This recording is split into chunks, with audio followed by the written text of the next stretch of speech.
we go. Good Right. afternoon, good morning, good evening to all our viewers from wherever you are watching us this Sunday, this blessed day. We are here just want to show you that, oh, God has been so great. He has taken us the second week of 2026. We are here to give him thanks. And part of that thanks is to share the goodness that he has opened our eyes to. Let me be specific and say as immigrants, but it's open to everybody. I'll say as immigrants just because it's some pain. It has been an alleviation to some of the pains that we've been having here, having moved to a new country. And so, but it's not necessary for immigrants, it's for everybody, as we have been learning. And so it's still a little bit early in the year, so we just want to check on ourselves. How are we doing? How are we doing? And what is this inner you pushing you to? What are you eager? Come December of 2026 on the 31st, when you look back, what will you tell yourself or pat your back on that matter that I went through it? It wasn't easy, but then it answered a nagging that I had in myself. Because truth be told, as a human beings, we are made of layers. There's so much to who you are that I want you to give yourself permission to unravel. And it just starts by you being curious enough to start asking yourself, what is Lynn made of? How far can Lynn push herself? Regardless of what the current situation is telling her. And so that is what we want to discuss this afternoon with my sisters here. We just want to dig the inner child. Each one of us has a yearning that either we have already reached to, or a yearning that we are sure, very sure, given permission, we can reach out to. And more of it, usually it's not about ourselves. More of our yearnings are directed to what an impact we can have on another person. Because when you show up as the full Carol, as the full McKenna, as the full Benna, the whole world changes, starting from the world that is around you. And so that is what my sisters are gonna help me unravel today. But just to get us started, we're talking about the winner's image. We're talking about the winner's image. You are a winner. What image should you have as a winner? That's what we're talking about today. And yes, as I said, facts might be saying something, but somebody said something. Don't give me facts. Give me the truth, because the facts are always changing. That is from one person, Patricia Chambreau. And so as we begin to dig in, because each one of us, like I said, that yearning is what we call a dream. We are all dreamers. I'm gonna just go ahead and a snippet into one of our major people we follow, because success leaves footprints. Somebody says this, that when the dream is too big, the facts don't matter. And I'm going ahead and just, rather than saying it just read something here quickly. The facts have never stood in the way of the winner. The winner is a dreamer who understands how to turn their dreams into reality. And in so doing, they create a better, more beautiful world for everyone. The facts may be real. They could represent strong opposition. Nevertheless, the facts don't matter to the winner. That person who holds in their heart a splendid image of their dream. Throughout the ages, the winners have referred to a place within each of us called the higher self. That place where an image of perfection exists that is continually attempting to express itself. This higher self persistently sends stimulating and upbeat messages to our conscious. Messages that are meant to protect our integrity and our wholeness as creative beings.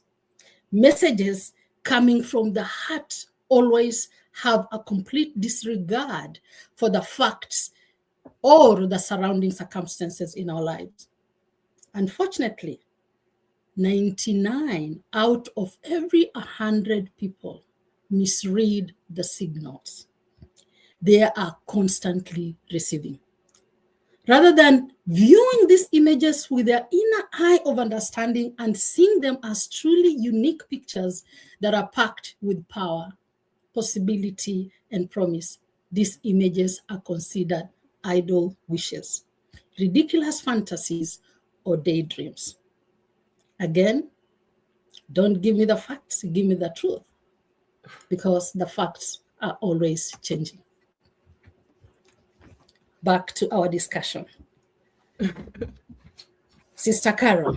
No, Sister Benna. Let me start with Sister Benna. Introduce yourself, and then I will have you share on some of the facts that have you been using to shrink a dream that has originally been placed in your heart. Thank you, sister. Thank you for this chance. Just to introduce myself first, my name is Benna. I'm a mom, a nurse, a digital business owner, a mentor, originally from Uganda, now living here in the UK. So thank you for this platform. Thank you for giving me the chance to answer these questions. What facts have you been using as permission to shrink your dream? Ooh. Yeah, oh my God, this is a big question.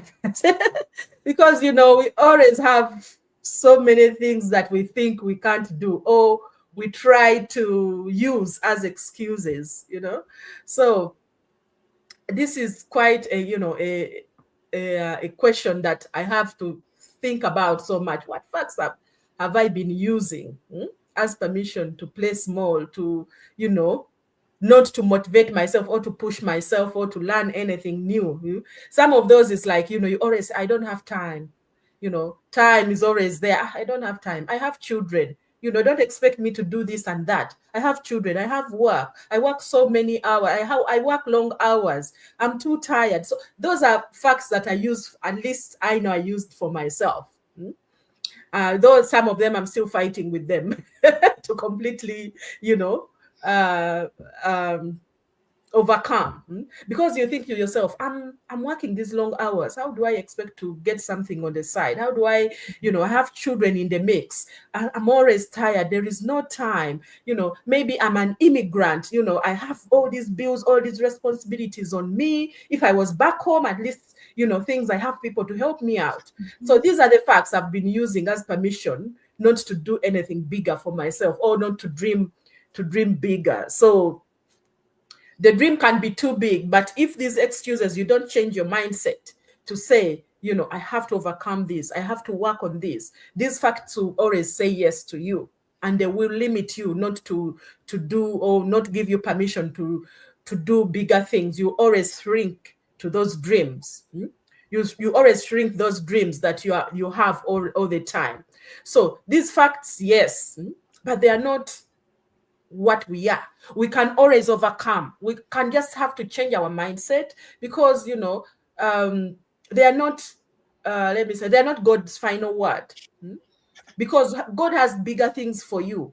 God has bigger things for me. So if you have these limiting facts like I have now, or I had some of these, I can't say I've completely overcome them, but I'm working hard, because you have to acknowledge them to be able to overcome them. And that's what I'm trying to do. Acknowledge that, no, yes, as much as I'm tired, I have 24 hours in a day, let me get this 1 hour to change that dream of mine, to work on that dream of mine.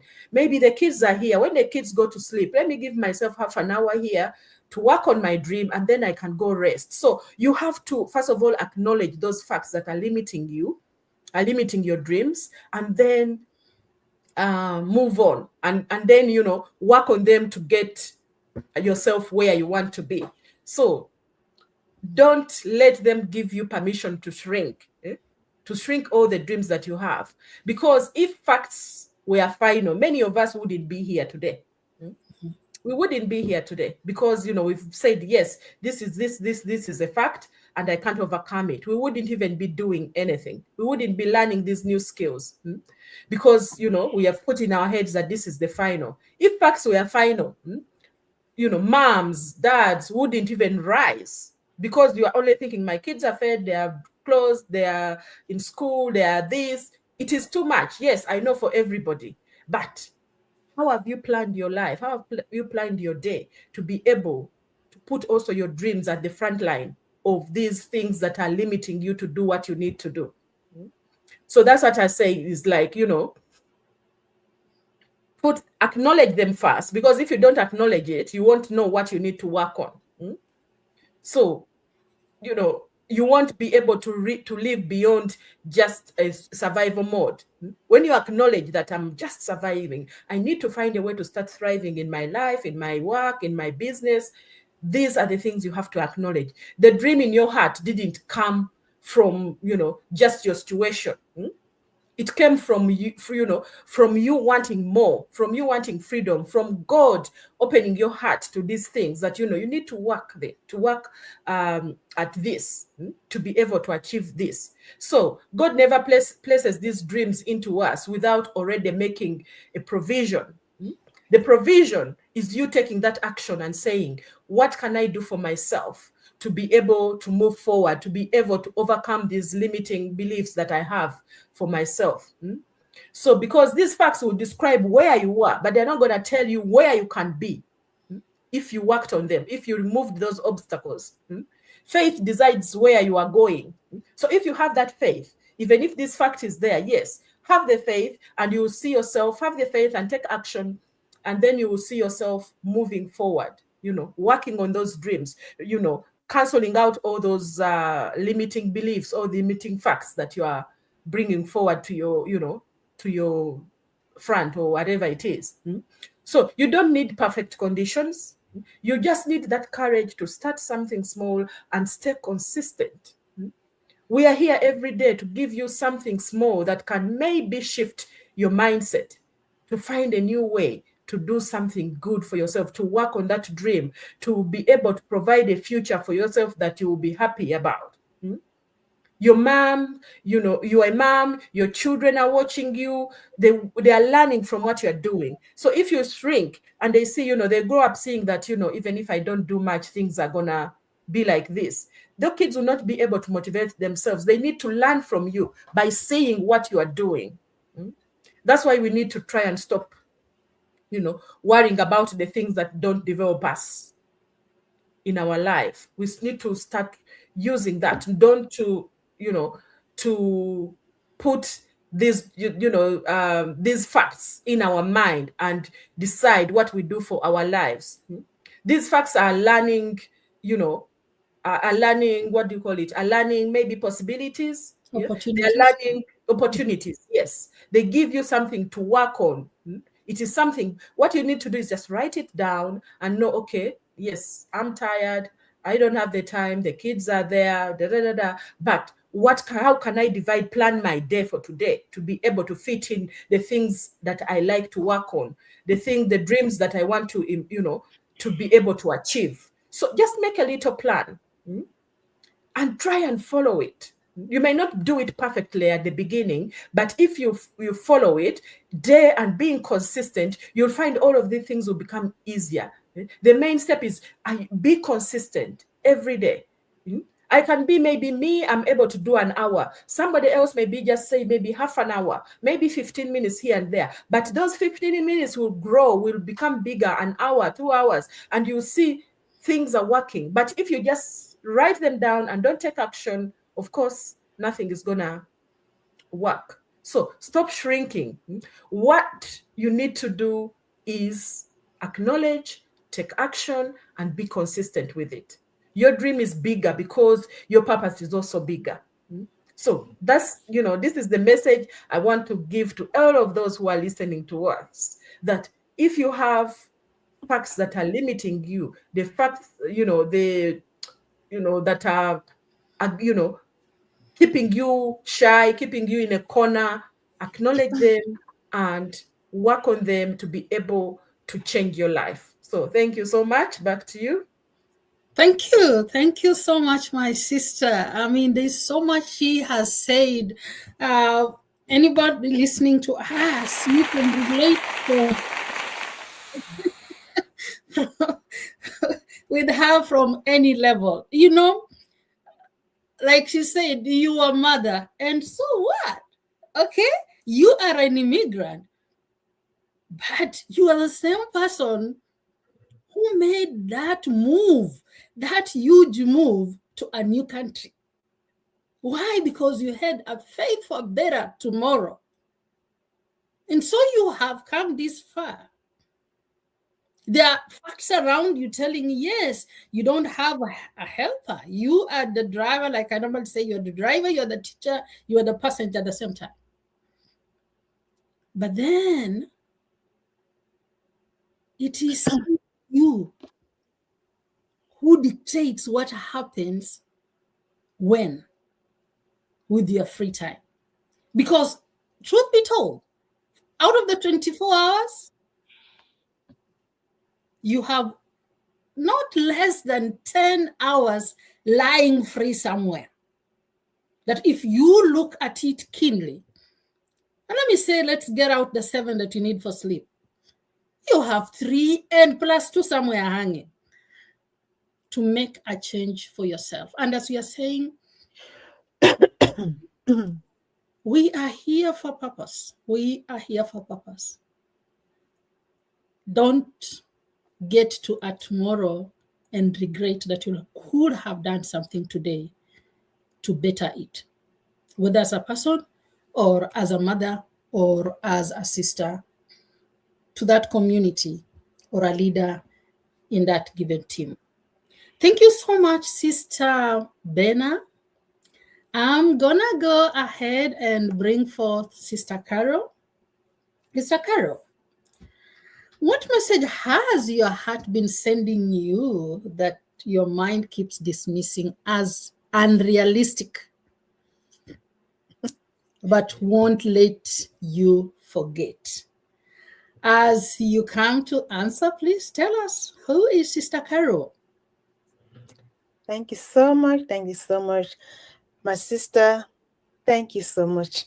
My name is Caroline Fowan. I originally come from Cameroon, and I reside in Germany. I'm a mother of 3, a digital business owner, and a mentor. I'm excited to be with you today, sisters, and thank you so much, Lynette, for the question. When I listen to this question, I call me the old me then. When I listen to this question, it brings me straight to where I used to before I got into the online business, right? I used to always have in my heart, like, you are meant for more. You are created for more. You're not just meant for managing bills and surviving responsibilities. God created you for more. You deserve more. I will hear that a lot in my heart.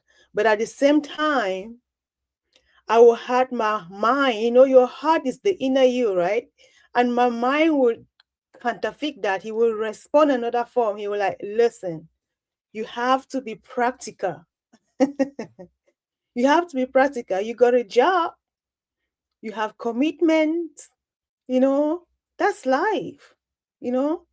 And I will that message will just keep coming, and it will come, but it will not go away. That's the most confusing thing. I keep hearing in my heart, you are meant for more. God created you for more. You're not just there to manage people. You're not just there to survive responsibility. And at the same time, I will have my mind saying another thing. He will like, you know what? You have to be grateful. You got a job. You got commitment. And that's life. Be practical. Be realistic. And I keep thinking and I keep saying, wow. But what bring a turnaround in my life was when I actually begin to know, if you are a Christian like myself, I begin to think, I think that the inner man is right. Because when Jesus said, I've come that you should have life and life more abundantly, he was not just talking about spiritual life, he was talking about physical life as well. And so that thought will come back even more when I'm tired, when I'm exhausted. Because I used to work long hours. I was exhausted. So when I'm exhausted, that thought came more. You are meant for more. You're not meant for all this exhaustion. When I look at the calendar and I realize that the time is not mine. I cannot decide. I had to go, right? And that thought will keep coming back. It will keep coming back. And but I know within me that my heart was right. So when I stumbled upon this business, it resonated with my heart. It resonated with my heart, not my mind. So it resonated with my heart. And that's the time I realized that it's time to do something different, because it will come back even more when I see ordinary people, and I saw a whole lot of them before I become part of this business.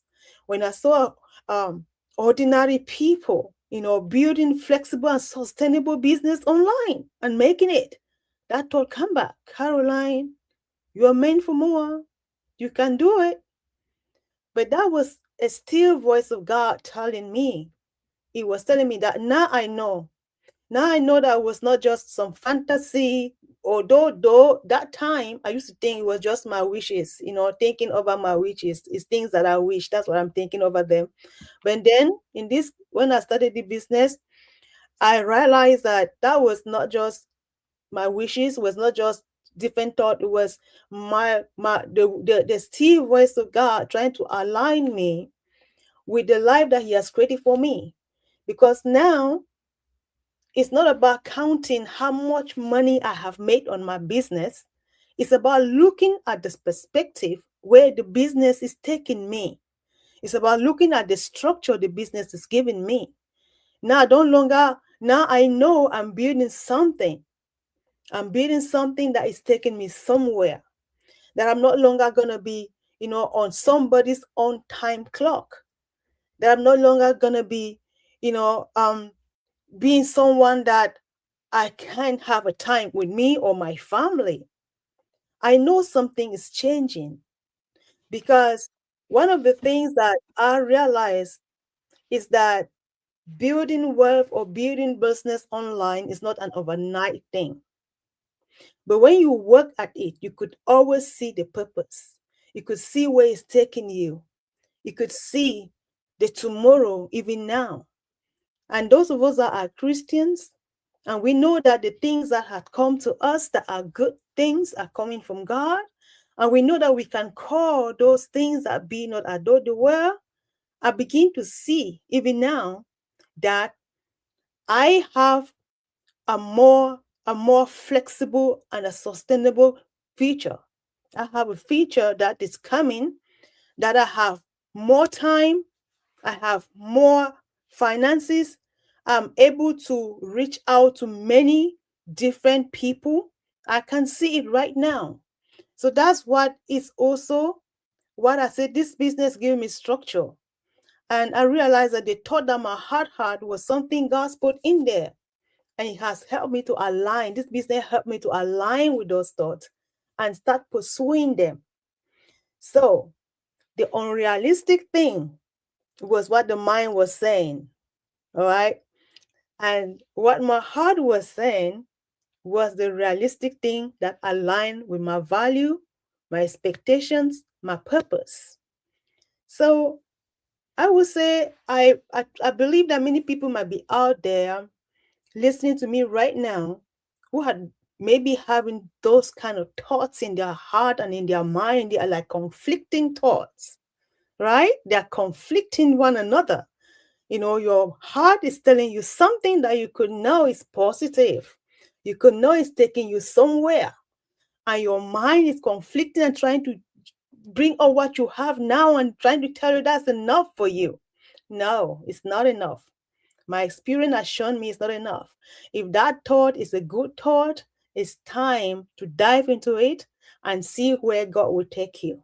So thank you so much, Sister Leonard. I hope I've said something that helps someone. You have said a lot. I came so that you can have life and have it in abundance. Yes. What does abundance look like for you?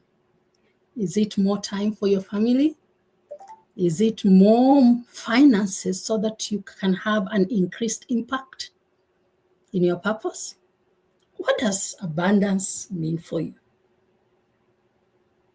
And so, yes, my sister, if you haven't, then you have done it for me. You've said so much in that one statement that leaves us to question everything that so far we have known about ourselves and what God really intended for each one of us. Mhm. So for the viewers, yes, Masim Kami, my sister, hello, you're most welcome. I favored Julie, you most welcome. As we share, feel free to put any comments. Yes, Sister Benna reminds us that facts describe where you are. Your faith will decide where you are going. What does abundance look like for you?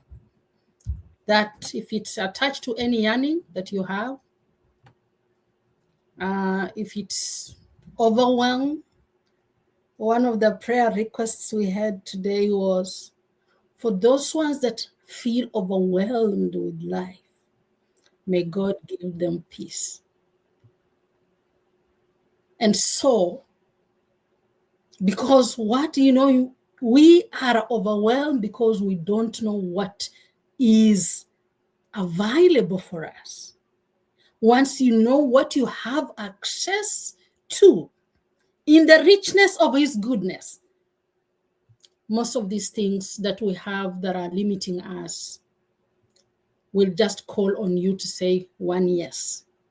And that one yes takes you to a totally different operational and horizon existence.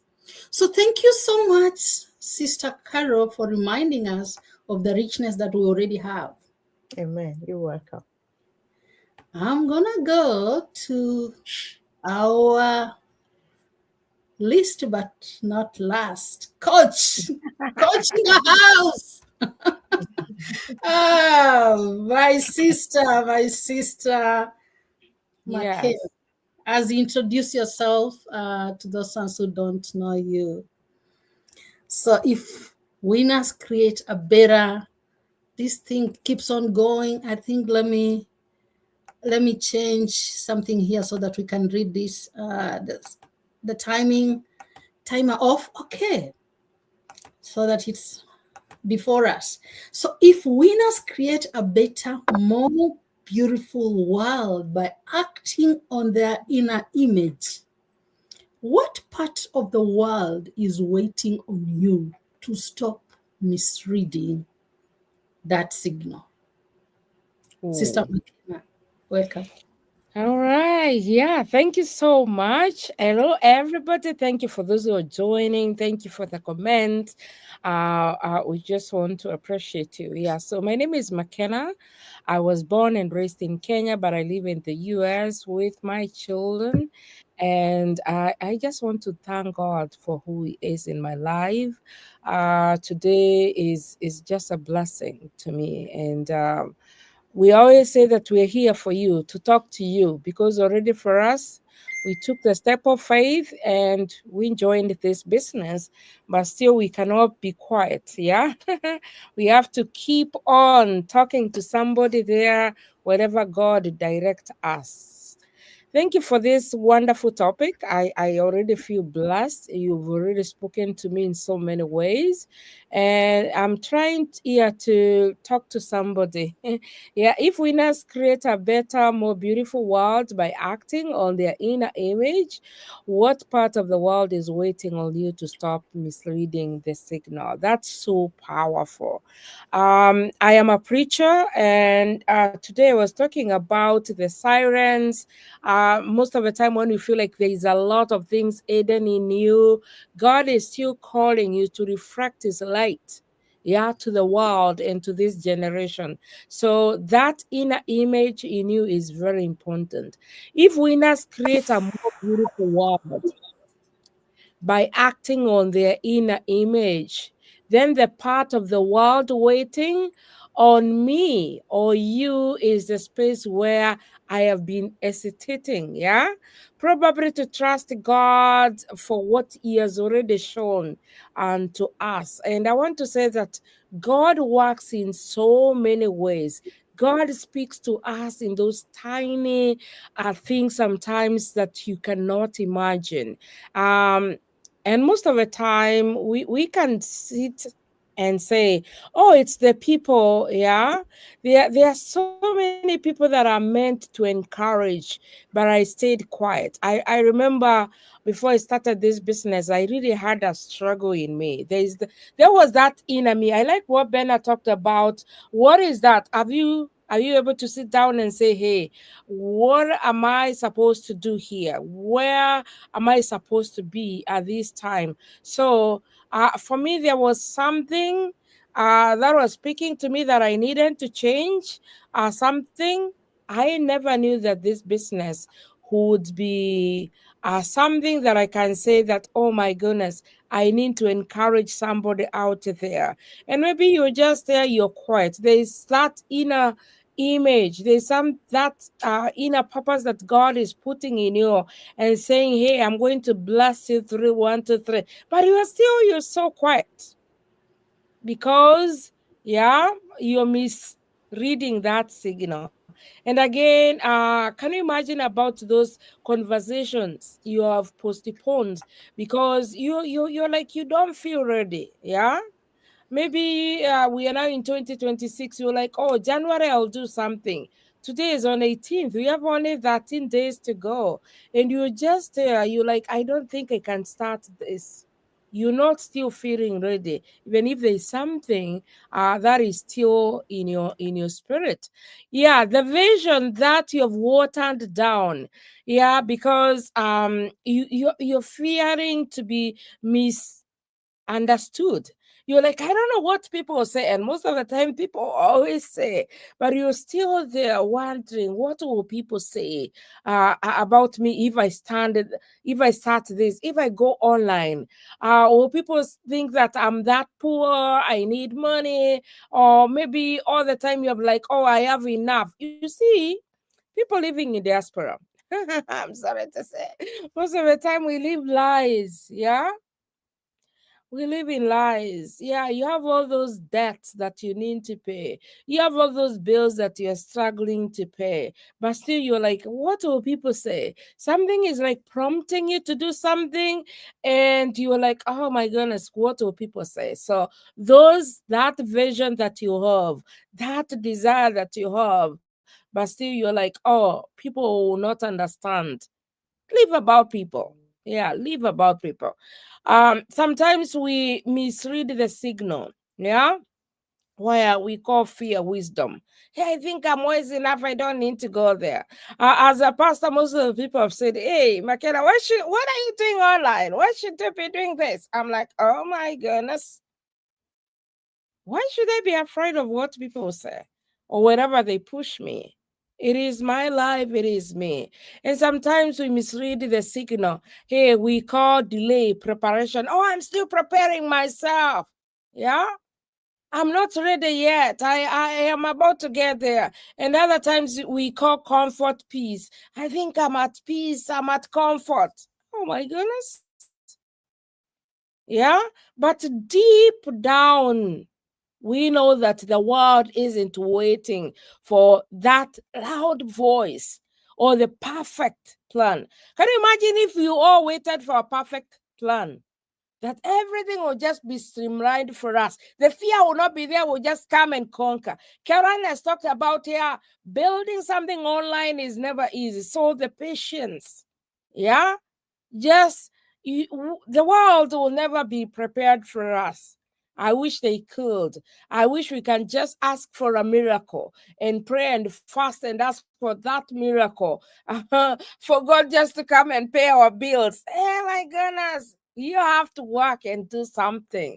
Maybe it's the waiting for alignment. Oh, my spirit has not accepted yet. Maybe you're just there. Stop second guessing, the call, and start responding with response. God wants you in this, because I always tell people that this business has started to be a ministry for me. I am reaching out to people. I am encouraging. I am supporting people. Yeah. That means it is something that you need to respond to. Don't just wait for those misleading signals, the fear, and all that. When you stop misreading the signal, you start seeing things different. Yeah, when you take that bold step, you start seeing things different. You start speaking with clarity. Yeah, you'll be led with compassion. Yeah, you'll be able to move with faith, not permission. You don't need permission from anybody. Yeah, and here is the truth that someone has healing, courage, and the next step is tied to your willingness to act today. There's somebody out there who is just waiting for you to start, and their life will change just by you. So don't hold yourself. Yeah, and again, I want to say this, or to ask you, what part of your world is waiting on you? Yeah, to stop misreading the signal. Is it your family? Lena's talked about, is it your family? Is it your calling? Is it your voice? Is it your faith in action? What are you waiting for? Because when one person aligns the inner image with the truth, the world becomes a little more beautiful for everybody, for our children. Can you imagine? The children, that time. Can you imagine about that family you prayed for? And right now, everything is not working because no one has time for each other. You're just up and down, up and down. You have no time even to sit or eat together. Yeah? What part of your world is waiting on you? The expression, when you stop misreading those signals. Because one person, when you're able to align, things will just change for everybody. So today, I want to welcome you. Join us. Stop wasting time. Stop just thinking that, oh my goodness, this is not the right time. I want to tell you now is the right time. So please join us and let's do this together. Back to you, Lynn.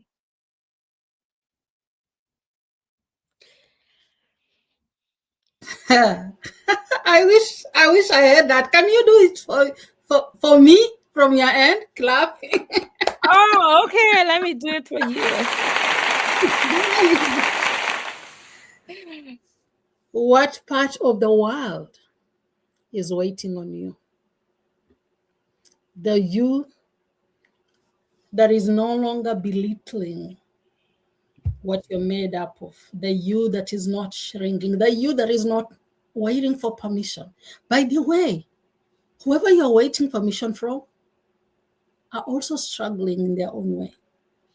And maybe, just maybe, you're the only person that soul can look unto.